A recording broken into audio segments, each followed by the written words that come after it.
والصلاة والسلام على أشرف الأنبياء والمرسلين سيدنا ومولانا محمد وعلى آله وأصحابه أجمعين. أعوذ بالله من الشيطان الرجيم. بسم الله الرحمن الرحيم. ألف لام ميم ذلك الكتاب لا ريب فيه هدى للمتقين. وقال الله تبارك وتعالى وإذ قال ربك للملائكة إني جاعل في الأرض خليفة. وقال الله تبارك وتعالى كان الناس أمة واحدة فبعث الله النبيين مبشرين ومنذرين وأنزل معهم الكتاب ليحكم بين الناس فيما اختلفوا فيه. وقال الله تبارك وتعالى إنا عرضنا الأمانة على السماوات والأرض والجبال فأبين أن يحملنها وأشفقن منها وحملها الإنسان إنه كان ظلوما جهولا. میرے نہایت ہی قابل احترام علماء کرام، میرے معزز مسلمان بھائیوں، بچوں، یہ اس فقیر کے لیے سعادت ہے کہ آپ حضرات کی زیارت بھی ہو گئی اور اس مرکز میں حاضری بھی ہو گئی. یہ اس فقیر کے لیے بھی باعث سعادت ہے. الحمدللہ حمدن کثیرا. تو مجھے ختم نبوت کے اوپر میرے محسن اور میرے بیٹے مولانا عبداللطیف اشرفی صاحب نے فرمایا کہ آپ ختم نبوت کے اوپر کچھ فرمائیں. تو یہ عنوان تو اصل میں علماء کا ہے اور خاص طور پہ اس مجلس کے کام کرنے والوں کا ہے، مبلغین کا اور علماء کا، کیونکہ وہ تو ہم وقت اسی عنوان کے تحت تمام علوم جمع فرماتے رہتے ہیں اور آپ حضرات تک پہنچاتے رہتے ہیں. میں تو اس سلسلے میں صرف وہ باتیں آپ کے سامنے عرض کروں گا جو مجھے حضرت کی صحبت میں سمجھ میں آئی. ختم نبوت کا مقام اور اس کی حفاظت کیسے کی جائے، بس دو باتیں میں عرض کروں گا اور جو حضرت کی صحبت میں سمجھ آئیں. میں نے اس کے بارے میں کچھ پڑھا نہیں. پڑھنے سے مراد کہ وہی جو کتابوں کے اندر پڑھا تھا تفسیر میں یا حدیث مبارکہ کے اندر دوران تدریس اور اس میں تعلیم کے زمانے میں، علم کے زمانے میں، لیکن وہ تو بھول بھنیاں ہو گئیں. اب تو میں اپنے آپ کو طالب علم کہلانے کا بھی مستحق نہیں رہا، کیونکہ علم محفوظ رہتا ہے تدریس کے ساتھ. کتابیں تو اللہ نے سب پڑھوا دی تھیں لیکن اب وہ نسیہ منسیہ ہی لگتی ہیں. اب وہ علوم یاد رہ گئے جو حضرت کی صحبت میں سمجھ میں آئے. کتابوں کے اب عبارات تو یاد نہیں رہ گئیں لیکن الحمدللہ حضرت کی صحبت میں، کیونکہ حضرت کے حکم سے اس فقیر نے کتابیں پڑھی تھیں، تو شاید وہ اگرچہ شوق اپنا بھی تھا لیکن وہ حضرت کی اجازت کی برکت سے اللہ تعالیٰ نے، اور پھر اساتذہ بھی حضرت نے خود تجویز فرمایا کہ فلاں سے پڑھو جا کے. تو اب یہ ہے کہ ان کے مفاہیم یاد ہیں، الحمدللہ عنوانات اور مفاہیم یاد ہیں. حضرت کی سنی ہوئی باتیں کہ کسی مجلس میں جب یہ فقیر حاضر ہوتا ہے تو اللہ تعالیٰ خود ہی کچھ نہ کچھ بات کہلوا دیتے ہیں اور سمجھا دیتے ہیں. تو اس وقت میں صرف دو باتیں سمجھانے کی کوشش کروں گا: ختم نبوت اور اس کی حفاظت. قرآن مجید میں سے میں نے 4 جگہوں سے آیات پڑھی. پہلی سورہ بقرہ کی آیت تھی الف لام میم ذالک الکتاب لا ریب فیہ ھدی للمتقین. اس میں اللہ تعالیٰ نے جو ہدایت انسانوں کو بھیجی اپنی طرف سے، اس کے بارے میں فرمایا کہ اس کا مقصد کیا ہے، اس سے کیا چیز ملے گی تمہیں اس ہدایت پر چلنے سے. تو اللہ تعالیٰ نے فرمایا کہ اس پر ہدایت پر تم چلو گے تو تم پرہیزگار بن جاؤ گے. تو یہاں پرہیزگار کے 3 مطلب علماء جانتے ہیں. میں آپ حضرات کی خدمت میں بھی عرض کرتا ہوں. پرہیز کا مطلب ہوتا ہے کہ جن کاموں سے اللہ نے روک دیا اس سے پرہیز کرنے. پرہیز کا مطلب یہ بھی ہوتا ہے کہ جن کے کاموں کو کرنے کا اللہ نے حکم دیا ہے ان کو چھوڑنے سے بھی پرہیز کریں. اور تیسرا پرہیزگار کا مفہوم قرآن مجید میں خوف کے درجے میں بھی ہے. بھئی اگر نہیں پرہیز کرو گے تو پھر ڈرو اللہ تعالیٰ سے. تو تقویٰ کا معنی جو ہے وہ ڈر کے اور خوف کے لیے بھی آیا ہے اور پرہیز کرنے کے لیے بھی آیا ہے. تو ہمیں یہ شریعت اور دین دنیا کے اندر ہم اس پر چلیں گے تو ہمیں کیا چیز ملے گی، یہ کیا چیز ہمیں سمجھا اور سکھا رہی ہے. ہم نے کچھ چیزوں سے پرہیز کرنی ہے اور پرہیز کے لیے دل میں ایک طاقت چاہیے جس کو خوف الہی کہتے ہیں. اگر خوف نہ ہو تو پھر تقویٰ حاصل نہیں ہو سکتا. پھر انسان اللہ کا مقابلہ کرتا ہے. جیسے فرعون نے کہا تھا انا ربکم الاعلی، میرا اور آپ کا نفس بھی یہ دعویٰ کرتا ہے. تو تقویٰ، خوف خدا جو ہے وہ اصل میں اللہ کے حکم کے اوپر چلاتا ہے، اور جب انسان اللہ کے حکم پر چلتا ہے تو وہ دنیا کے اندر وہ پرہیز کرنا شروع کر دیتا ہے، بچنا شروع کر دیتا ہے. کس چیز سے بچتا ہے؟ نبی کیوں آتے ہیں؟ پہلے تو نبوت کا مقام مختصر طور پر یہ فقیر سمجھاتا ہے کہ نبی کیوں آتے زمین پر اور آئے کیوں، اور پھر حضور صلی اللہ علیہ وسلم کے اوپر یہ نبوت کیوں ختم ہو گئی. میں اگر آپ کسی مسلمان سے پوچھوں تو اس کو اس کا جواب آنا چاہیے کہ بھئی نبی کیوں آتا ہے، اور پھر حضور صلی اللہ علیہ وسلم پھر آخری نبی کیوں آئے. اس کا تذکرہ اللہ تعالیٰ نے آگے دوسرے سپارے کے اندر فرمایا کہ کان الناس امۃ واحدہ، تمام انسانوں کو میں نے ایک ہی گروہ بنایا، ایک ہی جنس میں سے پیدا کیا. پھر بھیجا، اللہ تعالیٰ نے فرمایا کہ میں نے بھیجا اپنے خبر دینے والوں کو انسانوں کے پاس، کیونکہ نبی کہتے ہیں خبر لانے والے کو، لیکن اللہ تعالیٰ کی طرف سے خبر لانے والے کو نبی کہتے ہیں. اور ویسے عربی میں تو ہر خبر لانے والے کو نبی کہتے ہیں، جو بھی کوئی انسان کی خبریں لے کر کے آئے باہر سے. تو لیکن شریعت کے اندر نبی کا لفظ استعمال ہوتا ہے اللہ تعالیٰ کی طرف سے خبریں لانے والا انسانوں کے پاس. تو اللہ تعالیٰ فرماتے ہیں کہ میں نے سب انسانوں کو پیدا کیا، تو جنس کے اعتبار سے بھی اور درجے کے اعتبار سے بھی میں نے ایک بنایا سب کو، ایک ہی ملت ہے. اور میں نے ان کے پاس اپنی خبریں لانے والے بھیجے جو ان کو آ کر کے خوشخبری سناتے تھے اور ان کو ڈراتے تھے. خوشخبری کس چیز سے سناتے تھے؟ وہ پرہیز کرنے سے، تقویٰ. وہی اگر تم پرہیز کرو گے ان کاموں سے جن سے اللہ نے پرہیز کرنے کا حکم دیا ہے تو تمہیں بڑی شاباشی ہے، اور اگر ان چیزوں سے نہیں بچو گے جن سے اللہ نے بچنے کا کہا ہے تو پھر ڈرو. تو گویا تقویٰ جو تھا، تقویٰ پہ پرہیز کرنے والوں کو خوشخبری دیتے تھے، اور جو پرہیز نہیں کرتا تھا، اللہ تعالیٰ کے حکموں کی پرواہ نہیں کرتا تھا، اس کو ڈراتے تھے. پھر اللہ تعالیٰ نے پرہیز کرنے کے لیے طریقے بھی سمجھائے کہ کن کن چیزوں سے پرہیز کرنی ہے. حضرت آدم علیہ السلام کو بتایا کہ تمہارے دور میں جو انسان ہیں ان کو جا کے بتاؤ کہ ان چیزوں سے پرہیز کرنی ہے. بعد والے انبیاء کو کچھ اور تفصیل بتانی شروع کر دی اللہ تعالیٰ نے. تو یہ اللہ تعالیٰ نے، اور ساتھ اللہ نے فرمایا کہ میں نے کتاب بھی اتاری.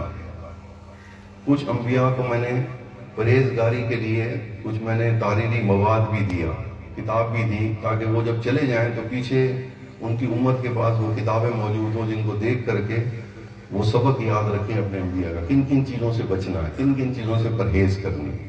یہ بات میں سمجھا سکوں گی آپ کو.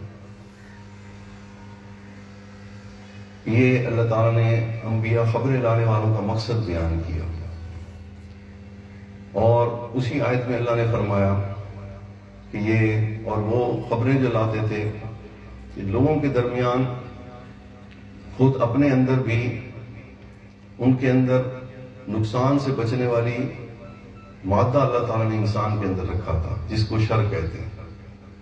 تو اللہ تعالیٰ نے فرمایا کہ وہ جب بھی انسان پرہیزگاری سے بچنا چاہتا تو پھر وہ کتاب کے ذریعے سے انبیاء جو تھے ان کے درمیان فیصلہ کر دیتے، اور کتاب فیصلہ کر دیتی بھئی تم حق پر ہو اور تم حق پر نہیں ہو.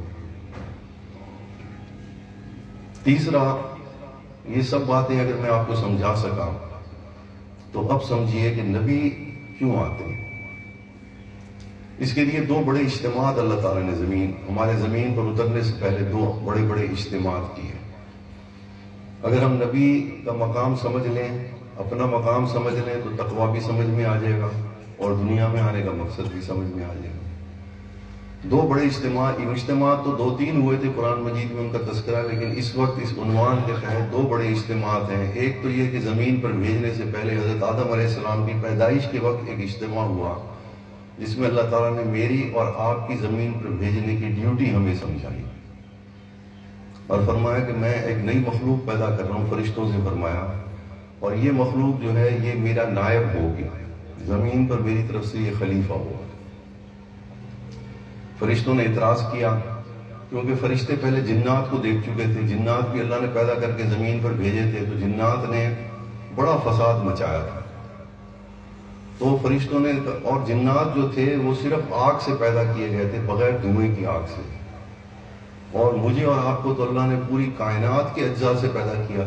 فرشتے تو بیچارے گھبرا گئے کہ وہ ایک چیز سے پیدا کی ہوئی مخلوق ہی قابو میں نہیں آ رہی، تو یہ جس کو ساری چیزوں سے اللہ تعالیٰ پیدا کر رہے ہیں، مٹی بھی اس کے اندر ہے، آگ بھی ہے، پانی بھی ہے، ہوا بھی ہے، یہ تو پتہ نہیں زمین پر اترتے کہ ساتھ ہی زمین کو پھاڑ نہ دے.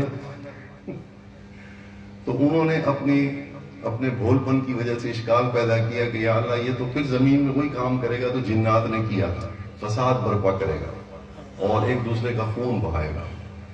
تو اللہ تعالیٰ نے اس کا کوئی جواب نہیں دیا.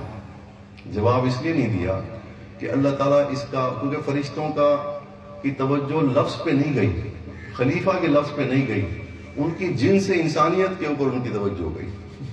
جیسے کہ اکثر ایسا ہوتا ہے کہ ہم کوئی بیان سنتے ہیں تو ہم کسی ایک خاص لفظ کے اوپر ہماری سوچ اٹک جاتی ہے، باقی چیزیں ہم نہیں سمجھتے. تو جب اللہ تعالیٰ نے صرف مخلوق کا ذکر کیا تو فرشتوں کی توجہ وہ انسان کی طرف تو چلی گئی، وہ اس کی ڈیوٹی کی طرف نہیں گئی. ڈیوٹی تھی خلیفہ. اللہ تعالیٰ نے جواب اس لیے نہیں دیا، بھی فرمایا کہ وہ انسان جو میرا خلیفہ بن کے زمین پر رہے گا وہ فساد کو ختم کرے گا زمین پر، اور جو میرا خلیفہ نہیں بن کے رہے گا، نہیں سمجھے گا اس عہدے کو، وہ جا کر کے زمین پر دنگا فساد کرے گا. یہ تھا میرے اور آپ کے آنے کا زمین کے اوپر مقصد. یہ جو بہت سارے لوگوں کو غلط فہمی ہے کہ بھئی حضرت آدم علیہ السلام اگر وہ نہ کھاتے درخت تو شاید ہم بھی جنت میں رہتے. یہ لا علمی کی وجہ سے ایسا کہتے ہیں، کیونکہ اللہ تعالیٰ نے جنت میں بعد میں حضرت آدم علیہ السلام کو رکھا اور زمین پر بھیجنے کا مقصد اللہ نے پہلے بیان فرما دیا. تو زمین پر تو ہم نے آنا ہی آنا تھا. تو اب میں اور آپ، ہمارا مقام کیا ہے اللہ تعالیٰ کی نظر میں؟ ہم کون ہیں؟ اللہ تعالیٰ کے خلیفہ. پہلے اس کو سمجھیے، اپنے مقام کو سمجھیے، تاکہ آپ کو ختم نبوت اور نبوت کا مطلب سمجھ میں آ سکے. میں اور آپ جتنے مرد زمین کے اوپر اترے، فرعون، ابو جہل، تمام انبیاء، یہ اللہ تعالیٰ کی نظر میں اللہ نے ان کو کیا مقام دیا تھا، کیا عہدہ دے کر کے زمین پر اتارا تھا؟ اللہ تعالیٰ کا نائب اور خلیفہ. ڈیوٹی کیا دی تھی؟ زمین کے اوپر اتر کے اور جھگڑے اور فساد پیدا نہ کریں بلکہ اس کو ختم کریں. بس یہ ہے میری اور آپ کی ڈیوٹی، اور یہ ہے میرا اور آپ کا عہدہ، اور یہ ہر انسان کا عہدہ ہے. وہ تھر پار کر کے اندر رہتا ہو اکیلا، بکریاں چلا رہا ہو، وہ بھی اللہ کا خلیفہ ہے. اس کے ذمے بھی اپنی زندگی میں، اپنے علاقے میں، اپنی ذات میں فساد کو ختم کرنا. اور اگر وہ سربراہ مملکت ہے، وہ بھی اللہ تعالیٰ کا خلیفہ ہے، اس نے اپنی ذات میں بھی فساد کو پیدا نہیں ہونے دینا اور اپنے ملک میں بھی طاقت کے ذریعے فساد کو ختم کرنا. بس فرق اتنا ہی ہے. میں سمجھا سکا عہدہ اور منصب. اب یہ فساد ختم کیسے ہوگا اور پیدا کیوں ہوتا ہے فساد، یہ بھی سمجھ لیجیے. اللہ تعالیٰ نے انسان کے اندر، جنات کے اندر، جنوں کو اللہ تعالیٰ نے آگ سے پیدا کیا تھا، فرشتوں کو اللہ نے پیدا کیا تھا نور سے، روشنی سے. تو یہ آگ کے اندر شر کا مادہ پہلے موجود تھا، لیکن خیر کا مادہ بھی اس کے اندر موجود تھا. انسانوں کو اللہ نے جب پیدا کیا تو اس کے اندر ساری مخلوق کے میٹیریل کو اللہ نے جمع کر دیا. اس میں اللہ تعالیٰ نے آگ، پانی، مٹی، ہوا اور فرشتوں کا مادہ بھی، نور کا بھی اس میں جمع کر دیا، جن چیزوں سے اللہ نے فرشتوں کو پیدا کیا. تو اب میرے اور آپ کا جو یہ ہمارا جسم ہے، اس کے اندر خیر کا مادہ بھی موجود ہے اور شر کا مادہ بھی موجود ہے. کیونکہ جب تک ہم اپنے جسم کو نہ سمجھیں کہ میرے اندر کون سی چیزیں جو فساد پیدا کرتی ہے، تو ہمیں نہ فساد روکنا سمجھ میں آئے گا، نہ ہی اس کے لیے ہم کوشش کریں گے. تو میرے اندر دونوں مادے ہیں، کیونکہ مجھے اللہ نے فرشتوں کی صفات بھی میرے اندر رکھی ہیں اور باقی مخلوق کی صفات بھی میرے اندر رکھی ہیں. تو اس کی وجہ سے میرے اندر فساد اور شر بھی موجود ہے اور میرے اندر خیر کا مادہ بھی موجود ہے. دنیا میں آنے کے بعد ہم نے خیر والی مادے کو طاقت پہنچاتے رہنا ہے اور شر والے مادے کو ہم نے دبا کے رکھنا ہے.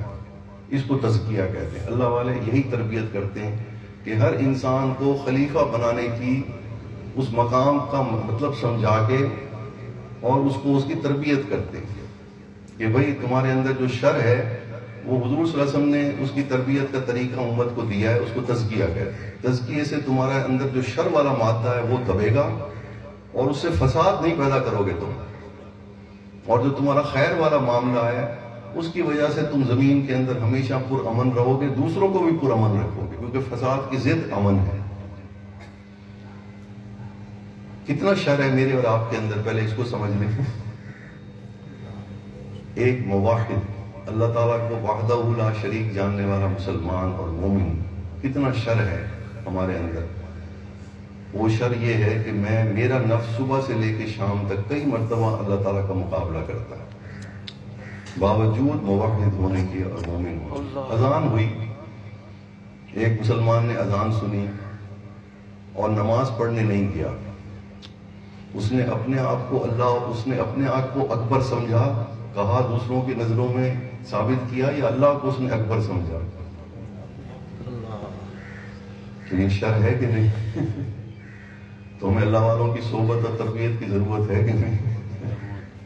یہ کوئی معمولی شر نہیں۔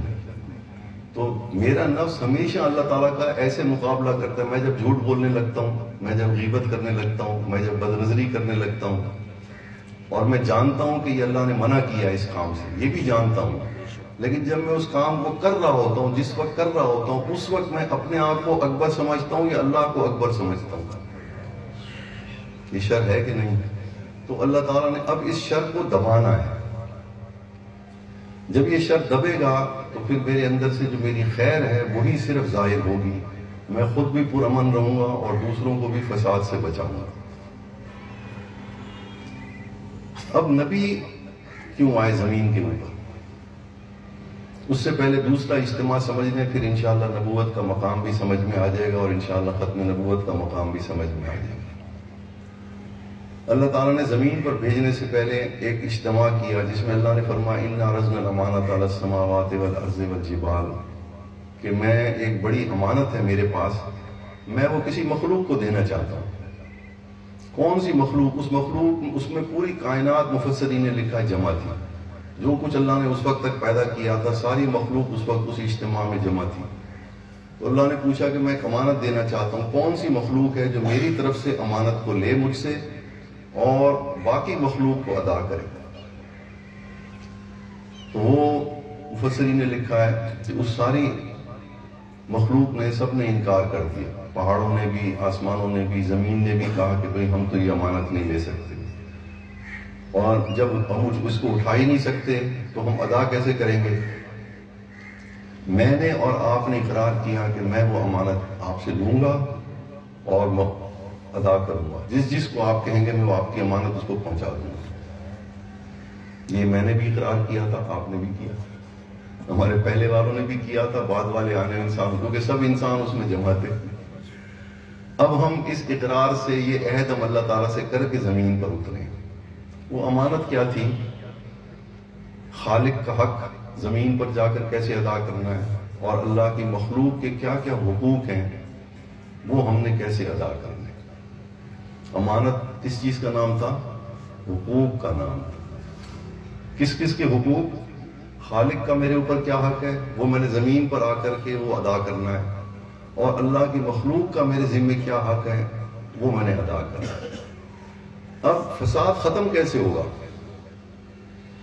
جب میں خالق کا حق ادا کروں گا تو میرے اپنے اندر جو شر ہے وہ ختم ہو جائے گا، اور جب میں مخلوق کا حقوق ادا کروں گا تو زمین کے اوپر سے فساد ختم ہو جائے گا، میرے گھر سے بھی فساد ختم، بیوی بھی راضی، ماں باپ بھی راضی، بچے بھی راضی۔ جب میں ان کے حقوق ادا کرنا شروع کر دوں گا، پڑوسی کو بھی راضی رکھوں گا، اس کے حق ادا کروں گا، میں بیمار کے بھی حق ادا کروں گا عیادت کر کے، مرنے والے کی تجہیز اور تکفین میں بھی شامل ہوں گا، اس کا حق جو میرے اوپر ہے۔ جب کوئی مسلمان مجھے سلام کرے گا تو میں خوشی سے اس کا جواب دوں گا تو وہ بھی مجھ سے خوش رہے گا۔ تو یہ جو حقوق ہیں یہ جب ہم ادا کریں گے تو اس سے کیا چیز پیدا ہوگی؟ زمین کے اوپر فساد ختم ہوگا اور امن پیدا ہوگا۔ تو ہم پرہیزگار بن جائیں گے کہ نہیں؟ تقویٰ پرہیز کرنی ہے نا، کس چیز سے پرہیز کرنی ہے؟ فساد برپا کرنے سے پرہیز کرنی ہے۔ تو پھر ہدایت کا مقصد ہم سمجھ گئے کہ نہیں؟ کہ تقویٰ کا مطلب ہے بچنا۔ کس چیز سے بچنا ہے؟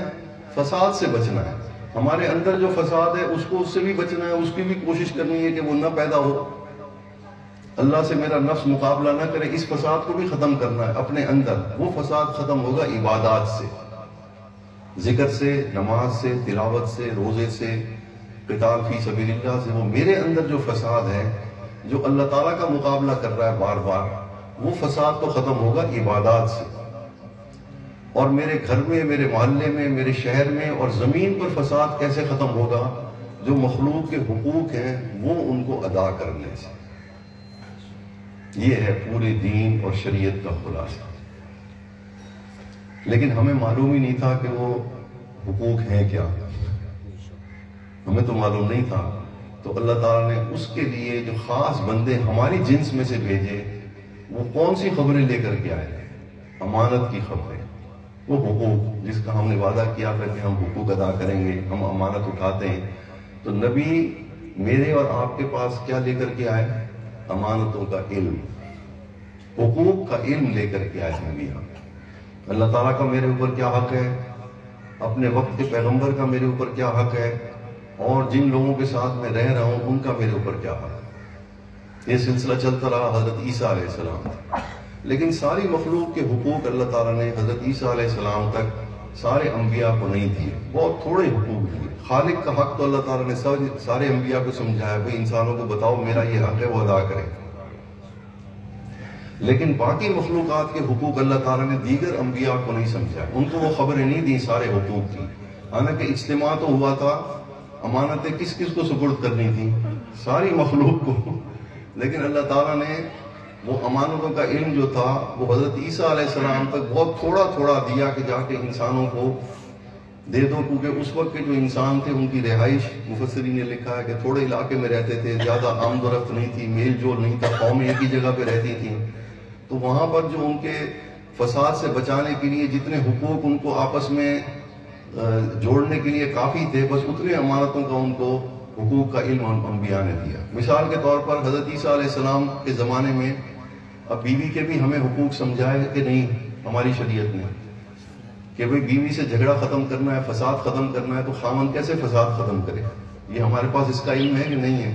لیکن حضرت عیسیٰ علیہ السلام کو بیوی کی امانت کا علم نہیں دیا گیا, کیونکہ آپ نے شادی کی نہیں کی. اگر عیسائی شادی کرے گا تو وہ بیچارہ پوچھتا رہ جائے گا, بھئی بیوی اور خاوند کے درمیان جو روز جھگڑا ہو رہا ہے, اس جھگڑے کو میں کیسے فساد کو ختم کروں؟ حضرت عیسیٰ علیہ السلام کو میاں بیوی کے جو فسادات تھے اس کا علم نہیں دیا گیا تھا نا. تو پچھلی شریعتوں کے اندر جو میرے اور آپ کے, کیونکہ اصل ہے خبریں کس چیز کی ہیں؟ امانتوں کی خبریں لے کر کے آئے انبیاء ہمارے پاس. اور ختم نبوت کا مطلب یہ ہے کہ اب اللہ تعالیٰ نے حضور صلی اللہ علیہ وسلم کو وہ آخری خبر دے کر کے بھیجا جس میں صرف اللہ تعالیٰ کے حقوق نہیں, انبیاء کے حقوق نہیں, صرف انسانوں کے حقوق نہیں, پوری کائنات کے مخلوق کے حقوق اللہ تعالیٰ نے حضور صلی اللہ علیہ وسلم کو سمجھا. پانی کا میرے اوپر کیا حق ہے, جانوروں کا میرے اوپر کیا حق ہے, ناپاکیاں جو اللہ تعالیٰ نے زمین پر پیدا کی ہیں ان کا میرے اوپر کیا حق ہے. یہ جو تمام مخلوقات کی تفصیل تھی, ہر مخلوق کا میرے اوپر کیا حق ہے, وہ اب اللہ تعالیٰ نے حضور صلی اللہ علیہ وسلم کو, وہ جو امانت اللہ نے دینی تھی انسانوں کو, وہ امانت کی پوری مکمل کتاب اور تفصیل جو تھی وہ اللہ تعالیٰ نے حضور صلی اللہ علیہ وسلم کے سپرد کر کے ہم تک پہنچا دی.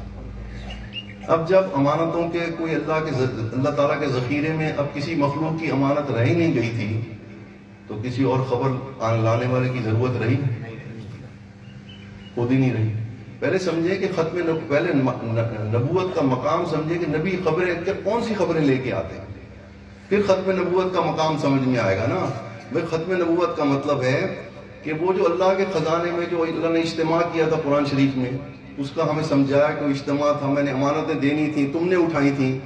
وہ امانتوں کا اللہ تعالیٰ کے علم میں جتنی امانتیں اللہ نے دینی تھیں انسانوں کو, اور انسان نے وہ امانتیں ساری مخلوق کو پہنچانی تھی, یہ بھی یاد رکھیں. وہ علم اللہ تعالیٰ نے حضور صلی اللہ علیہ وسلم کو دے دیا. اب کوئی نہ مخلوق باقی رہی نہ اس کے کوئی حقوق باقی رہے. تو کون سا خبر لانے والے کی، اب کسی خبر لانے والے کی کون سی ضرورت باقی رہے گی؟ یہ اس کا علمی جواب ہے ختم نبوت، جو قرآن مجید کی روشنی میں نے آپ حضرات کو سمجھانے کی کوشش کی۔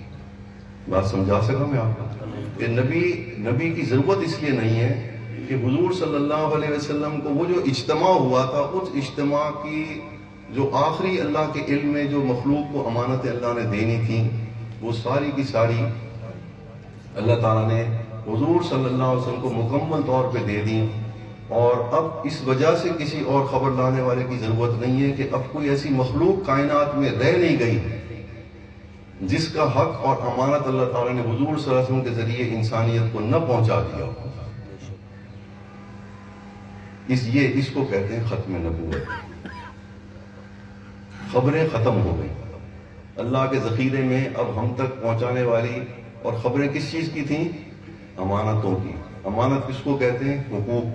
کسی مخلوق کا حق اب باقی نہیں رہتا اللہ تعالیٰ کے خزانے میں جو انسانوں نے ادا کرنا تھا، تو اس لیے نبوت اب یہ بات میں سمجھا سکا۔ اب اس کا تحفظ امت نے کرنا ہے، اس کی حفاظت کرنی ہے، وہ بات سمجھا سکتا میں کوشش کروں گا وہ سمجھیں۔ تحفظ ختم نبوت، اس کی آخری جو خبر ہمارے پاس آئی ہے، یہ ساری مخلوق کے حقوق کی خبریں ہیں ہمارے پاس۔ بھئی ہماری شریعت کے اندر پاکی ناپاکی کی، اب یوں سمجھیے کہ الحمد سے لے کے والناس تک قرآن شریف کی ہر آیت ہمیں 3 چیزیں بتا رہی ہے۔ خالق کا میرے اوپر کیا حق ہے، کیسے ادا کرنا ہے۔ انبیاء کا میرے اوپر کیا حق ہے، میں نے کیسے ادا کرنا ہے۔ خالق کا حق میں نے ادا کرنا ہے، اس کا کہنا مان کے، ٹھیک ہے۔ مخلوق انبیاء کا حق میں نے ادا کرنا ہے، اور اپنے نبی کا میں نے حق ادا کرنا ہے۔ اللہ کا کہنا ماننا ہے، یہ تو میں نے اللہ کا حق ادا کیا، لیکن حضور صلی اللہ علیہ وسلم کا حق میں کیسے ادا کروں گا کہ طریقہ حضور صلی اللہ علیہ وسلم کا ہو۔ جیسے مولانا ابھی 33 تسبیح فاطمہ کا ذکر فرما رہے تھے کہ تعداد بھی وہی قبول ہوگی تب میں حضور صلی اللہ علیہ وسلم کا حق ادا کروں گا۔ اور مخلوق کے حقوق صرف انسانوں کے حقوق بیان نہیں کیے گئے، بلکہ ساری مخلوق کے حقوق بیان کر دیے گئے۔ میں رات بھی عرض کر رہا تھا کہ اب پوری شریعت الحمد سے لے کے والناس تک، اس میں 3 ہی قسم کے خالق کا حق بھی ہے اور مخلوق کے حقوق بھی اللہ نے بیان کر دیے اجمالاً، خلاصے کے طور پر۔ لیکن تفصیل کے طور پر وہ حقوق اللہ تعالیٰ نے حضور صلی اللہ علیہ وسلم کے ذریعے عملی طور پر انسانوں کو سمجھا دی۔ اس میں اللہ تعالیٰ نے، اب یہ جو تفصیل ہے، میں اگر جاننا چاہوں کہ ساری مخلوق کے حقوق میں کیسے ادا کروں، کہاں لکھے ہیں، تو مجھے حدیث پڑھنے کی ضرورت نہیں، مجھے حدیث کی کتب پڑھنے کی ضرورت نہیں۔ فقہاء کرام نے اللہ تعالیٰ ان کو جزائے جزیل عطا فرمایا، انہوں نے حضور صلی اللہ علیہ وسلم کی اس ختم نبوت کو امت کے لیے بہت آسان کر دیا کہ قرآن مجید کے اندر جو خلاصہ تھا حقوق کا اور امانتوں کا، اور حضور صلی اللہ علیہ وسلم کی حدیث مبارکہ کے اندر اور آپ کی سیرت کے اندر جو خلاصہ تھا کس مخلوق کا حق کیسے ادا کرنا ہے، وہ فقہاء کرام نے سارا جمع کر کے ہمیں فقہ کی شکل میں دے دیا۔ اب فقہ کی کتاب میں اگر آپ سے چھوٹا سا سوال کروں تو فقہ کی جتنی بڑی بڑی کتابیں ہیں، ہدایہ شریف ہے اور جتنی بیضاوی شریف ہیں اور بھی کتب ہیں، اب ان کے پہلے باب سے لے کے آخری باب تک ہمیں کیا سمجھا رہی ہے، مجھے اور آپ کو کیا سبق دے رہی ہے؟ مختلف مخلوقات کے حقوق سمجھا رہی ہے۔ کتاب الطہارہ سے فقہ کی کتاب شروع ہوتی ہے، تو اللہ تعالیٰ نے قرآن مجید میں پانی کا ذکر بھی فرمایا، حضور صلی اللہ علیہ وسلم نے پانی کے استعمال کا طریقہ بھی بتایا۔ یہ میں ایک مثال دینا چاہ رہا ہوں، تو فقہاء نے حضور صلی اللہ علیہ وسلم نے فرمایا کہ پانی کا بھی ہم پر حق ہے، یہ بھی اللہ کی مخلوق ہے، اس کا حق یہ ہے کہ اتنا استعمال کرو جتنی میں نے استعمال کر کے تمہیں بتایا، یہ اس کا حق میں ادا کروں گا۔ کون کون سے پانی ہیں جو میرے لیے اللہ تعالیٰ نے حلال کیے جن کو میں پی سکتا ہوں، رنگ بو اور ذائقہ ہمیں سمجھا دیا اس مخلوق کا جو ہم نے استعمال کرنا ہے۔ جب میں اس جنس کے پانی سے پانی پیوں گا، یعنی جس کا رنگ بو اور ذائقہ حضور صلی اللہ علیہ وسلم نے فرمایا کہ یہ انسان کے لیے ٹھیک ہے، تو میں اس پانی کا حق ادا کروں گا کہ نہیں؟ پھر اس کا حق ادا کرنے کے لیے حضور صلی اللہ علیہ وسلم نے فرمایا کہ بھائی ایسے نہ پیو، پہلے اللہ کا نام لو اس کے اوپر، بسم اللہ پڑھو۔ تو جب میں پانی کے اوپر بسم اللہ پڑھتا ہوں تو کس کا حق ادا کر رہا ہوں؟ پانی کا حق ادا کر رہا ہوں، وہ امانت تھی میرے پاس۔ جب میں کھانا کھاتے ہوئے بسم اللہ پڑھ رہا ہوں، نام تو اللہ کا لے رہا ہوں، لیکن حق کس مخلوق کا ادا کر رہا ہوں؟ کھانے کا حق ادا کر رہا ہوں۔ دعائیں جو تھیں انہوں نے ہمیں سمجھایا کہ اس مخلوق کے لیے دعا بھی کرو بھائی، یہ بھی امانت ہے تمہارے پاس، اس کا بھی حق ادا کرو، اس کو دعا دو جس نے تمہاری ضرورت پوری کی ہے۔ لباس پہنتے ہوئے دعائیں سکھائیں کہ نہیں، الحمدللہ الذی کسانی ورزقنی من غیر حول منی ولا قوہ، تعریف تو میں بیان کر رہا ہوں کس کی؟ اللہ تعالیٰ کی، اس کا بھی حق ادا کر رہا ہوں کہ نہیں، جس نے لباس دیا، روزی دی، لیکن لباس پہن کے میں اس کا بھی حق ادا کر رہا ہوں اس کے لیے دعا کر کے کہ نہیں۔ یہ ایسی خبر جو میرے کپڑوں کے متعلق بھی مجھے امانتیں سمجھا رہی ہے کہ اس کا کیسے حق ادا کرنا ہے، جو مجھے جوتی کے بارے میں بھی سمجھا رہی ہے کہ جوتی کا حق ادا کرنا ہے، اس کو سیدھے پاؤں سے پہننا ہے، یہ اس کا حق ہے میرے اوپر۔ جوتی اتارنے کا حق سمجھایا کہ جوتی اتارتے وقت الٹے پاؤں کو نکالو گے تو تم جوتی کا حق ادا کرو گے، ورنہ ناراض ہو جائے گی جوتی تم سے۔ اور یہ حقیقت میں نہیں کہہ رہا، حضور صلی اللہ علیہ وسلم جب ہم کھانے کے برتن کو صاف کرتے ہیں کھانا کھانے کے بعد، تو یہ صاف کرنا جو ہے یہ کھانے کا بھی حق ہے اور برتن کا بھی حق ہے۔ تو جب ہم اس کا حق ادا کرتے ہیں تو وہ برتن کیا کہتا ہے؟ کچھ کہتا ہے یا خاموش رہتا ہے؟ کچھ کہتا ہے۔ حضور صلی اللہ علیہ وسلم نے فرمایا وہ ساری مخلوق جو ہے نا ان کے بھی کان اور زبان ہیں، تم نہیں سمجھتے۔ یہ آخری خبر لانے والے نے ہمیں بتایا صلی اللہ علیہ وسلم کہ وہ تمہارے لیے دعا دیتا ہے۔ میں اگر یہ پانی پیوں گا اور یہ بسم اللہ پڑھ کے پانی پیوں گا اور الحمدللہ پڑھ کے پانی پیوں گا تو یہ مخلوق کا میں حق ادا کر رہا ہوں، تو یہ پانی مجھے دعا بھی دے رہا ہے۔ یہ مخبر صادق نے ہمیں خبر دی۔ جب میں وہ لباس پہن کر کے اس کی دعا کروں گا تو مخبر صادق نے کہا کہ جب تک وہ لباس تمہارے اوپر رہے گا وہ تمہارے لیے دعا کرتا رہے گا، کیونکہ میں نے اس کا حق ادا کر دیا، یہ میرے پاس امانت تھی اس کی۔ ہم نے دعاؤں کو کسی اور درجے میں سمجھنا شروع کریں۔ یہ تو ثواب ہے بھائی، پڑھو تو ٹھیک ہے، نہیں پڑھو تو کوئی حرج نہیں۔ ختم نبوت کے مقام کو سمجھیے، ایک ایک دعا، ایک ایک چیز کا طریقہ، ناپاکیوں کا خنزیر تک کا بتا دیا، بھائی یہ جانور تمہارے لیے ٹھیک ہے، یہ جانور ٹھیک نہیں۔ خنزیر کا نہ کھانا یہ اس کا حق ادا کرنا، کتے کو نہ کھانا یہ اس کا حق ادا کرنا۔ اگر ہم اس کو کھائیں گے تو ہم اس کے ساتھ زیادتی کریں گے۔ حلال کا حق بتا دیا، جو چیز حلال ہے اس کا مطلب ہے کہ وہ میرے لیے بھی جائز ہے اور اس کا حق ہے کہ میں اس کو کھاؤں۔ جو چیز حرام کر دی اس کا حق ہے کہ میں اس کو نہ کھاؤں، اگر میں کھاؤں گا تو میں زیادتی کروں گا۔ ہمارے حضرت کے استاد صاحب عبدالرؤف رحمۃ اللہ علیہ ہزارہ شریف رہتے تھے، حضرت کے گھر میں رہتے تھے، ساری کتابیں بخاری شریف تک حضرت نے ان سے ہی پڑھی گھر میں۔ وہ ایک دفعہ آ رہے تھے، گرمی کا موسم تھا تو ہزارہ سے تشریف لائے، تو اکثر وہ پہلے اطلاع کر دیا کرتے تھے، حضرت کی سواری بھیج دیا کرتے تھے اسٹیشن یا بس اڈے کے اوپر، پھر ان کو گھر لے آتے تھے۔ ایک دن حضرت فرماتے ہیں کہ میں ایسی باہر نکلا، سب گرمی تھی، تو حضرت استاد صاحب رحمۃ اللہ علیہ پسینے میں شرابور پیدل چلے آ رہے ہیں۔ میں خوش بھی ہوا اور مجھے تعجب، میں نے کہا حضرت، ان کو بٹھایا، پانی وغیرہ پلایا، میں نے کہا حضرت آپ نے اطلاع ہی نہیں کی، میں سواری بھیج دیتا۔ انہوں نے فرمایا کہ نہیں بس میں آ گیا، اطلاع نہیں دے سکا، جلدی نکلا گھر سے۔ تو حضرت نے ان سے ایک سوال پوچھا کہ حضرت وہاں تو اس زمانے میں ملتان میں رکشے نہیں چلا کرتے تھے، ٹانگے چلا کرتے تھے، گھوڑا گاڑی۔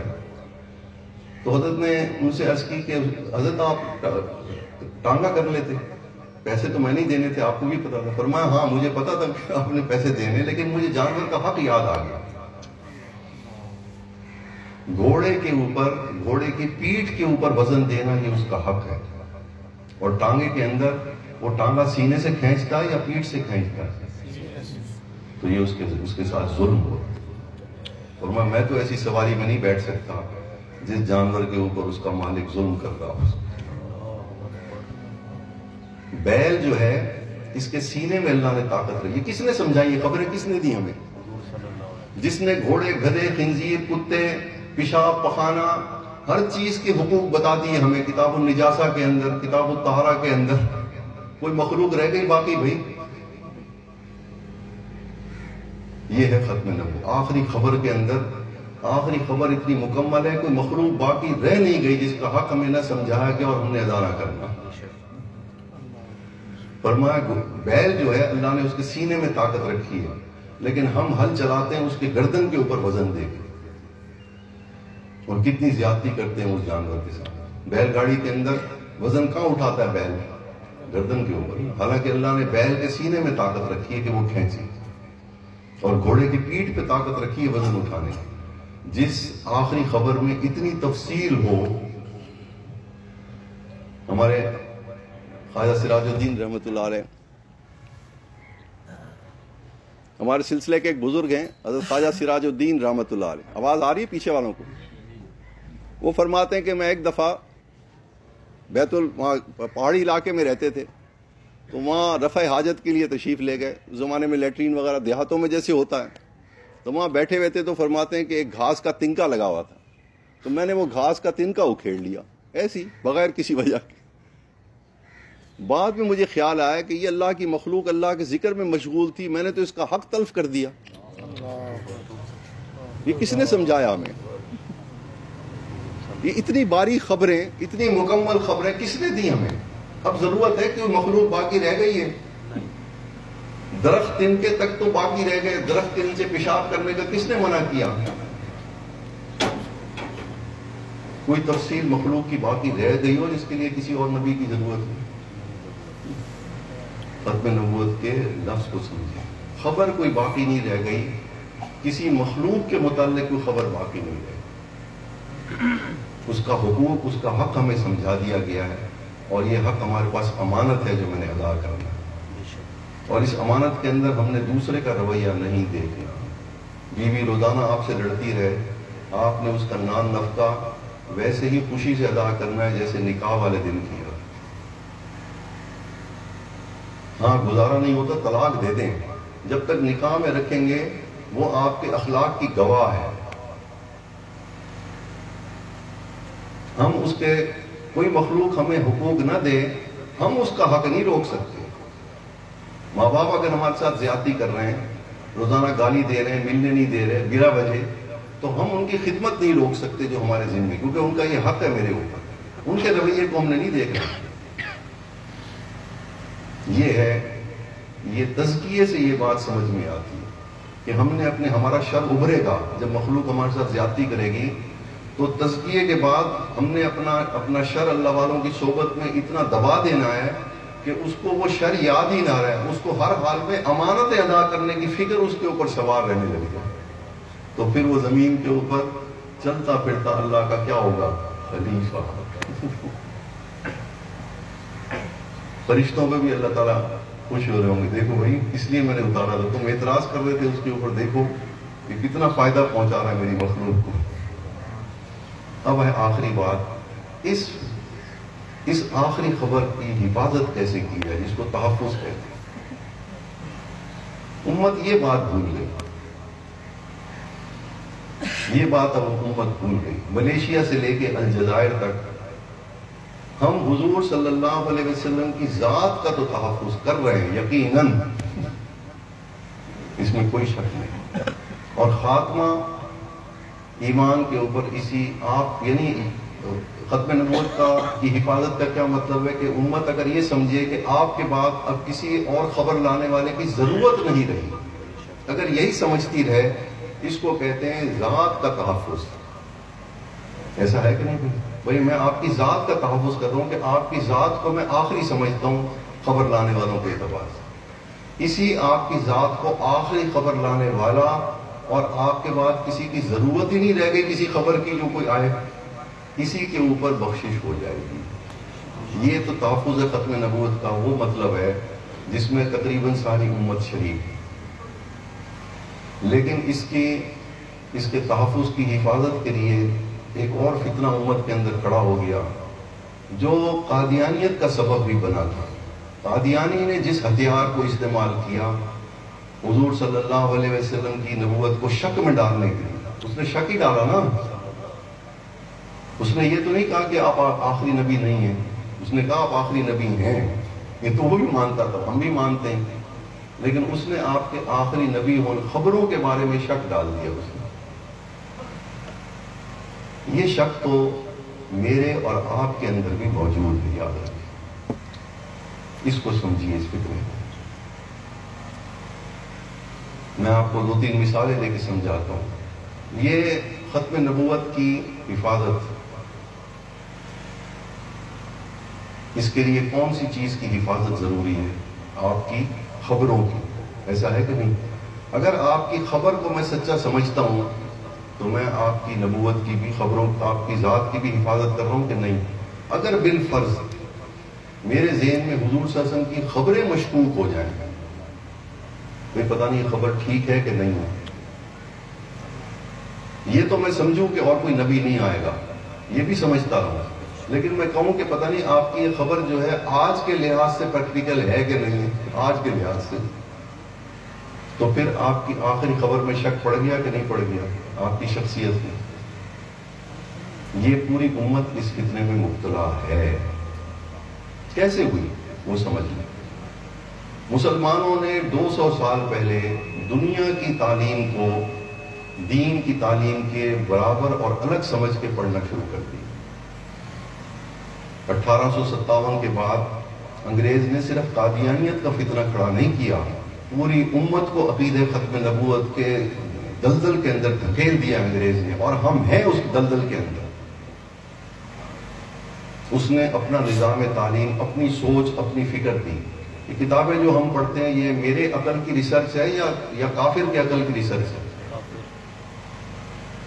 School, primary school, high school, college, university کے اندر جو سلیبس ہے یہ کس کی سوچ اور فکر ہے؟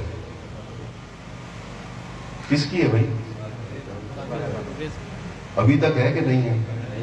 میں ان کو سچا سمجھ کے پڑھتا ہوں، اپنے بچے کو سچی تعلیم دے کے بھیجتا ہوں یا غلط تعلیم سمجھ کے پڑھواتا ہوں؟ ایسے ہی ہے کہ نہیں؟ اس تعلیم کو بغیر سوچے سمجھے. اور ایک بات یاد رکھیں کہ انسان نے ہمیشہ ریسرچ کی ہے، ہر دور میں انسان نے اپنی عقل کو استعمال کیا دنیا کے فائدے اور نقصان جاننے کے لیے. یہ کوئی نئی کتابیں ہم نہیں پڑھ رہے. ہر دور میں مسلمانوں نے سائنس اینڈ ٹیکنالوجی کے اندر ریسرچ کی ہے، یعنی اپنی عقل کو استعمال کیا ہے اپنے ماحول کے اندر. زراعت میں بھی استعمال کیا، پہاڑوں کے اوپر بھی کیا، پانیوں کے اوپر بھی ریسرچ کی. مسلمانوں نے ہر دور میں ہر چیز کے اوپر ریسرچ کی، لیکن اس ریسرچ کو کبھی بھی نہ کافر نے نہ مسلمان نے کبھی بھی اپنی عقل کے علم کو آخری اور حتمی نہیں سمجھا. ایسا ہے کہ نہیں؟ بھئی آج میں نے ریسرچ کی ہے ایک شعبے پہ، تو میں اس کو کیا سمجھوں گا یہ آخری ہے، اس کے بعد ریسرچ کی ضرورت نہیں ہے، یہ سمجھوں گا میں کبھی بھی. یہ کافر بھی نہیں سمجھتا. میں نے، مسلمانوں نے انسان کی عقل کو کیسے حتمی سمجھ کے قبول کر لی، اس میں ریسرچ کرنے کی ہم نے فکر ہی نہیں کی. پہلے مسلمانوں نے دنیا کی تعلیم حاصل کی دنیا کی کمائی کرنے کے لیے. پہلے دور میں آہستہ آہستہ وہ زہر ہمارے ذہنوں کے اندر بیٹھنا شروع ہو گیا. پھر ہم مسلمانوں نے اس تعلیم کو پہلے حاصل کرتے تھے ان ڈگریوں کو صرف اپنی ملازمت کے لیے. پھر ہم نے اس تعلیم کو درجہ دینا شروع کر دیا دین کی تعلیم کے برابر. یہ ہم سے جو بڑے والے نسل تھی اس نے اس کو برابر کا درجہ دیا. بھائی وہ بھی تعلیم ہے اور یہ بھی کیا ہے، یہ بھی تعلیم. اور اب ہم جو بیٹھے ہوئے ہیں ملیشیا سے لے کے الجزائر تک پوری امت مسلمہ اب اس دنیا کی تعلیم کو اعلیٰ تعلیم کہتی ہے، ادنا کہتی ہے. تو ادنا تعلیم امت کی نظر میں اب کون سی رہ گئی بھائی؟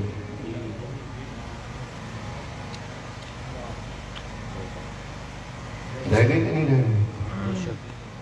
اگر یہ اعلیٰ ہوتی، حضور صلی اللہ علیہ وسلم کی آخری خبر ہماری نظر میں اعلیٰ ہوتی تو ہم اپنے بچے کو سب سے پہلے کہاں بھیجتے؟ عالم بنانے کی ضرورت نہیں تھی، اس کو فرض علم تو پڑھاتے. فرض علم کا مطلب ہے کہ جو حقوق ایک عام مسلمان کے اوپر تمام مخلوقات کے حقوق ہیں اس کو جاننا، اس کو فرض علم کہتے ہیں. اور اس کے لیے صرف 3 مہینے کافی ہیں، کوئی 8 سال کی پڑھائی کی ضرورت نہیں. 3 مہینے میں اپنے بچے کو حضور صلی اللہ علیہ وسلم کی آخری خبر کی وہ ساری باتیں سمجھا سکتا ہوں کہ ساری زندگی اس کے سامنے کون کون سی مخلوقات آئیں گی، اس نے حقوق کیسے ادا کرنے، اور جہاں وہ پھنس جائے گا وہاں مفتیان موجود ہیں، علماء موجود ہیں، ان سے پوچھ کے پڑھے گا۔ اس کو اعلیٰ تعلیم کہنے کی وجہ سے نقصان کیا ہوا عملی طور پر،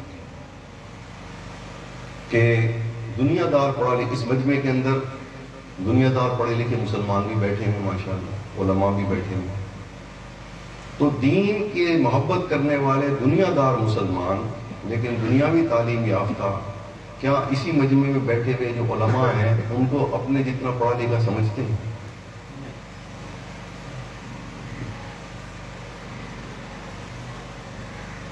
کس کے علم کو اپنے علم سے برتر کریں؟ کس کے علم کو؟ سوچیے سے ہم حفاظت کر رہے ہیں آخری خبر کی، جب ہم آخری خبر کی حفاظت نہیں کر سک رہے تو حضور صلی اللہ علیہ وسلم کی ذات مشکوک ہو گئی کہ نہیں؟ یہ پانی، اس کی ابھی مثال دیتا ہوں، یہ پانی ہے نا، اس کے لیے حضور صلی اللہ علیہ وسلم نے تین چیزیں بتائیں کہ یہ پانی کا رنگ، بو اور ذائقہ، بتا دیا کہ کس قسم کا پانی ہو تو یہ میں پی سکتا ہوں، ساری مخلوق پی سکتی، بتا دیا۔ اب یہ میں اس وقت اگر یا جو نہر بہ رہی ہے اس میں سے وہ مٹی والا پانی لے کر کے آ جاؤں تو حضور صلی اللہ علیہ وسلم کی خبر کے مطابق وہ پیا جا سکتا ہے کہ نہیں؟ کیوں نہیں پیا جا سکتا؟ رنگ بو اور ذائقہ اس کا بہتے ہوئے پانی کا ٹھیک ہے کہ نہیں؟ وہ میرے لیے جائز ہے کہ نہیں؟ جو نہر کا پانی بہ رہا ہے، اچھا چلو میں مزید اس کو اور سخت کر دیتا ہوں، اگر میرے سامنے ہی وہاں پہ کتا بھی پیشاب کر رہا ہو نہر میں اور میں دیکھ بھی رہا ہوں تو حضور صلی اللہ علیہ وسلم نے کیا فرمایا؟ ابھی اگر ادھر سے پانی بھر لو گے وہ تمہارے لیے حلال ہے کہ نہیں؟ میں اب پیتا ہوں اس کو، اس کی ضرورت کیوں پیش آئی مجھے منرل واٹر؟ میں نے اس پانی کو کس کے مقابلے میں ترجیح دینا شروع کی؟ اس کے اوصاف، میں اس پانی کو قابل استعمال سمجھتا ہوں اپنے پینے کے لیے۔ بیمار آدمی کے لیے جس کو طبیب کہے کہ آپ کے لیے یہ پانی مضر ہے، جس کو بیمار کو طبیب کہے، عام مسلمان کو تو اجازت نہیں کہ وہ اس پانی کو بغیر کسی وجہ کے چھوڑ دے۔ میری شکل، میں حضور صلی اللہ علیہ وسلم کی حضور صلی اللہ علیہ وسلم کی شکل کو اچھا سمجھتے ہیں، داڑھی جو کٹاتے ہیں تو یہ حضور صلی اللہ علیہ وسلم کی آخری خبر یہ اسی سے ہی آئی ہے نا، آخری خبر یہ میرے یاد رکھیے، یہ جو سر کا ڈھانپنا ہے، میرا لباس ہے، میری داڑھی ہے، میرے ٹخنے ننگے رکھنے ہیں، یہ سنت ہم سنت کا مطلب ہی نہیں سمجھے، یہ ہمیں ہمارے جسم کے حقوق سمجھائے گئے۔ حضور صلی اللہ علیہ وسلم نے فرمایا تیرے نفس کا بھی تیرے اوپر حق ہے، سر کا میرے اوپر حق یہ ہے کہ میں اس کو ڈھانپ کے رکھوں، یہ حق ہے اس سر کا جو میں نے ادا کرنا ہے۔ میرے چہرے کا حق ہے کہ میں اس کے اوپر داڑھی رکھوں، عورت کے چہرے کا حق یہ ہے کہ وہ اس کو غیر محرم سے چھپائے، میرے پاؤں کا میرے اوپر حق یہ ہے کہ میں اس کے ٹخنے ننگے رکھوں، یہ حق ہے میرے جسم کا میرے اوپر۔ میرے لباس کا میرے اوپر ہی، میرے جسم کا میرے اوپر یہ حق ہے کہ ایسا لباس پہنوں جس سے ناف سے لے کے گھٹنے سے نیچے تک کا حصہ کسی دوسرے کو نہ نظر آئے، یہ میرے جسم کا میرے اوپر حق ہے۔ اگر یہ جسم میری اپنی مرضی کا ہوتا تو قیامت کے دن یہ گواہی دیں گی یہ ساری چیزیں میرے خلاف؟ اگر یہ میرا اپنا ہوتا تو یہ ساری چیزیں وہاں شور شرابہ کریں گی کہ نہیں کہ اس نے ہمارا حق ہی ادا نہیں کیا تھا؟ بھائی ہم نے تو ان کو کانوں کو، آنکھوں کو، سر کو، چہرے کو سب کچھ اپنے ہی سمجھ لیا، یہ اللہ تعالیٰ کی امانتیں ہمارے پاس بھائی، ان کے حق ادا کرنے ہوں۔ ایسی خبر، مکمل خبر آئی ہے آخری کہ کوئی گوشہ کائنات میں کسی مخلوق کا چھوڑا نہیں حضور صلی اللہ علیہ وسلم۔ میرے جسم کے حقوق بھی مجھے سمجھا دیا، اور اگر میں اس پہ حق تلفی کروں گا، اگر میں ننگے سر رہوں گا، میں اپنے ٹخنے ڈھانک کے رکھوں گا تو میں اپنے جسم کا حق ادا نہیں کر رہا، وہ شور کر رہا ہے، مستقل احتجاج کر رہا ہے۔ اللہ والوں کو نظر بھی آتا ہے یہ چیزیں۔ تو تحفظ، حضور صلی اللہ علیہ وسلم کی خبر کو مشکوک کرنے والی جو چیز تھی وہ مسلمانوں کا دنیا کی تعلیم کو حضور دین کی تعلیم سے اعلیٰ سمجھنا، اس کی نحوست یہ ہوئی کہ پھر ہم نے ان کے جو محافظین تھے، حضور صلی اللہ علیہ وسلم کے جو علم لے کے آنے والے تھے، جو حفاظت کرنے والے تھے، جن کو علماء کہتے ہیں، ہم نے ان کو بھی اپنے علم کے اعتبار سے کمتر سمجھنا شروع کر دیا۔ عزت تو ہم عالم کی نیکی کی وجہ سے کرتے ہیں، علم کی وجہ سے نہیں کرتے۔ یہ سمجھ کے اس کی عزت نہیں کرتے کہ وہ ہم سے زیادہ پڑھا لکھا ہے، اس لیے سمجھتے ہیں کہ بھئی وہ نیک آدمی زیادہ ہے، اس نے قرآن پڑھا ہوا ہے اور وہ ہر وقت اسی قرآن کے اور ذکر کے اندر لگا رہتا ہے، علم پڑھنے پڑھانے میں لگا رہتا ہے۔ یہ میرے اندر کا چور ہے جس کی وجہ سے میں اس کی عزت کرتا ہوں۔ لیکن اس کو پڑھا لکھا وکیل کبھی بھی عالم کو، داڑھی والا وکیل ہوگا، پگڑی بھی پہنی ہوگی وکیل نے، جج نے پہنی بھی ہوگی پگڑی، اس کا وقت بھی لگا ہوا ہوگا دین کے اندر۔ پروفیسر حضرات کا بھی یہی حال ہے، ڈاکٹروں کا بھی یہی حال ہے، انجینئروں کا بھی یہی حال ہے، وقت بھی دین میں خوب لگا ہوا ہوگا، لیکن وہ اپنے ساتھ بیٹھے ہوئے کسی عالم دین کو علم کے اعتبار سے پڑھا لکھا، اپنے جیسا پڑھا لکھا نہیں سمجھ رہے ہوں گے۔ تو ہم ختم نبوت کی حفاظت ہم سب کے ذمہ تھی کہ نہیں تھی؟ حفاظت کیسے کرنی تھی کہ آخری خبر میں کوئی شک پیدا نہ ہو۔ اب مسلمانوں نے جو شکلیں تبدیل کر لی، لباس تبدیل کر لیا، تو اس کو صحیح سمجھ کے قبول کیا یا غلط سمجھ کے قبول کیا؟ صحیح سمجھ کے نا۔ تو جو حضور صلی اللہ علیہ وسلم نے لباس بیان کیا تھا، شکلیں بیان کی تھی، اس میں شک پڑ گیا کہ نہیں کہ پتہ نہیں یہ طریقہ صحیح ہے کہ وہ صحیح ہے؟ تو تحفظ کر سکے، ہم حفاظت کر سکے آخری خبر کی؟ یہ کوئی معمولی مسئلہ ہے جس کو ہم بغیر کسی سوچے سمجھے نظر انداز کر رہے ہیں۔ تو اس کی حفاظت تو میں نے اور آپ نے کرنی ہے۔ اس علم کو ہم تبدیل نہیں کر سکتے، تعلیم کو، نظام تعلیم کو ہم نہیں بدل سکتے، یہ حکومت کی ذمہ داری ہے۔ لیکن ہم اپنے دل میں یہ تو سمجھیں کہ غلط کیا ہے، صحیح کیا ہے۔ اگر ہم یہ بھی نہیں سمجھ رہے اور اس کی حمایت کر رہے ہیں، ابھی تک میٹرک کی بایولوجی میں ڈارون تھیوری پڑھائی جاتی ہے کہ نہیں، کہ انسان بن مانس سے انسان بنا ہے، ابھی تک سلیبس کے اندر موجود ہے۔ انہوں نے تھیوری غلط کر دی، لیکن ہم تو اپنے بچوں کو وہی پڑھا رہے ہیں کہ نہیں؟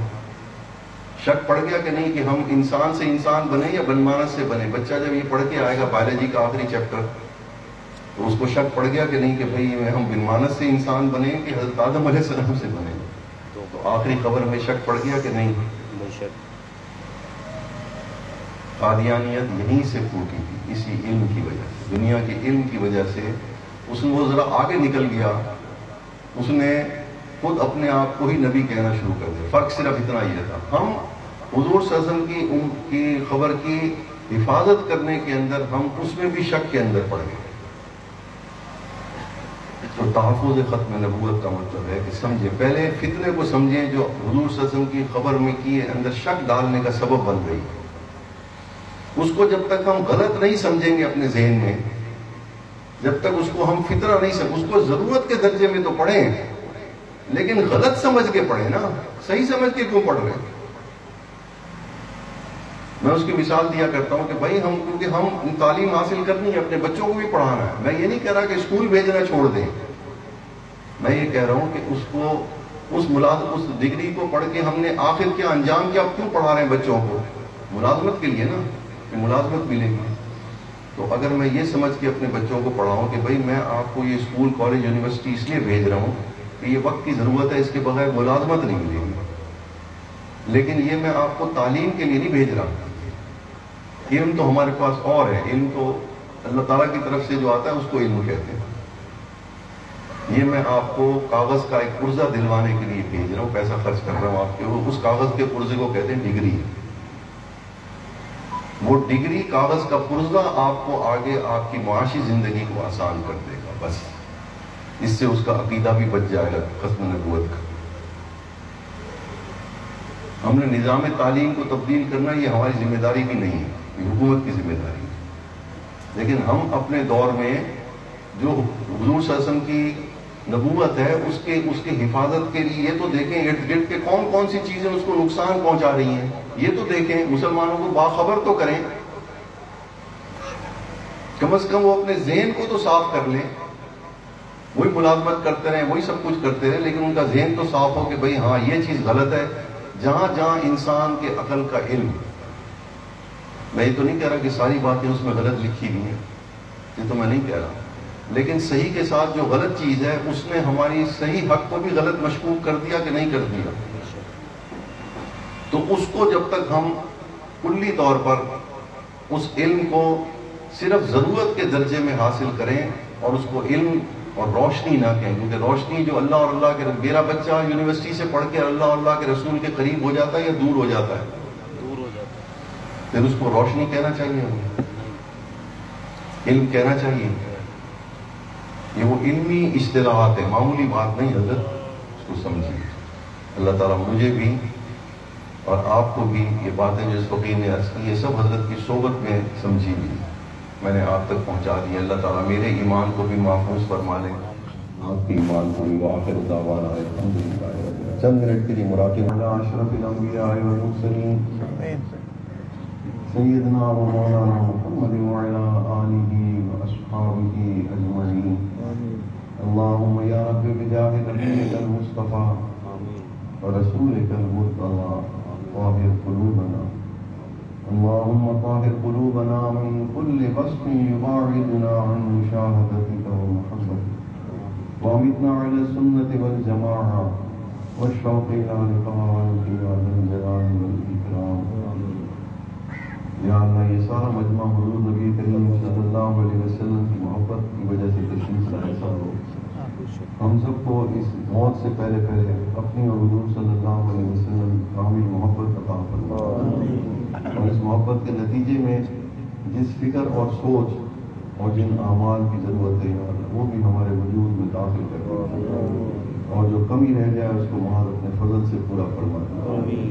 اور امت محمدیہ کو یا اللہ مقام ختم نبوت سمجھنے کی توفیق عطا فرما، اور اس کی اصل حفاظت کرنے کی توفیق نصیب فرما. اور اس کے جو فتنہ بھی اس عقیدے کے اندر درار ڈالنے والا ہے، اس عقیدے کو مشکوک کرنے والا ہے، چاہے وہ علم کے درجے میں ہو چاہے اعمال کے درجے میں ہو، یا اللہ اس کی خبر ہمیں دے دیجیے اور ہمیں اس سے بچا لیجیے. امت مسلمہ کو آپ نے اس لیے پیدا کیا تھا، اس امت کو آپ نے وہ مقام عطا فرمایا تھا جو پچھلی امتوں کو نہیں دیا، کہ آپ نے ساری انسانیت کا ہمیں سردار بنا کے بھیجا. ہم تو یا اللہ خود غیروں کے غلام بن کے رہ گئے، ہمیں معافی عطا فرمایا. حضور صلی اللہ علیہ وسلم کے ساتھ دوبارہ سے ہمارا علمی اور روحانی رابطہ ایسے قائم فرما دیجیے کہ امت پھر سے یا اللہ اس سرداری کے مقام تک پہنچ جائے. اور جو شخص آپ کے دین کی خدمت کر رہا ہے دنیا کے کسی کونے میں کسی بھی انداز سے ان کی خدمات کو قبول فرماتے، ظاہری باطنی فتوحات کے دروازے ان پر کھلے رکھیے، اور ان کی دعاؤں کے اندر ہمیں بھی شامل رکھیے، ہماری دعاؤں میں ان کو بھی شامل رکھیے. اور یہ یا اللہ تحفظ ختم نبوت کا عقیدہ ہمارے حکمرانوں کو، ہماری افواج کو، امت مسلمہ کی، ہمارے قانون نافذ کرنے والے اداروں کو، ہمارے عوام الناس میں اہل علم حضرات کو، سب کو یا اللہ یہ اس کی حقیقت سمجھا دیجیے، اور پھر اس عقیدے کی وہ اپنے دل و جان سے زیادہ قیمتی سمجھتے ہوئے اپنے ساتھ قبر میں لے جانے کی توفیق عطا فرمائے. حاضرین کی بھی یا اللہ سب دعائیں قبول فرما دے، غائبین کی بھی سب دعائیں قبول فرما دے.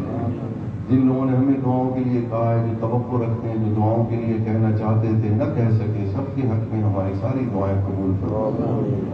ہم میں ہمارے گھروں میں جو بیمار ہیں ان کو شفا کامل عاجل عطا فرما. قرض داروں کے قرضوں کی ادائی آسان فرما دیجیے. بے اولادوں کو نیک اور صالح زندگیوں والی بے عیب اولاد عطا فرمائیے.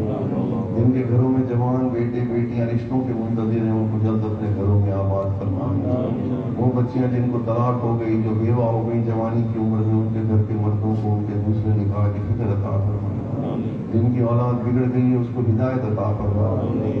اگر یا اللہ والدین ہدایت پر ہیں تو ان کو بھی ہدایت عطا فرمائیے.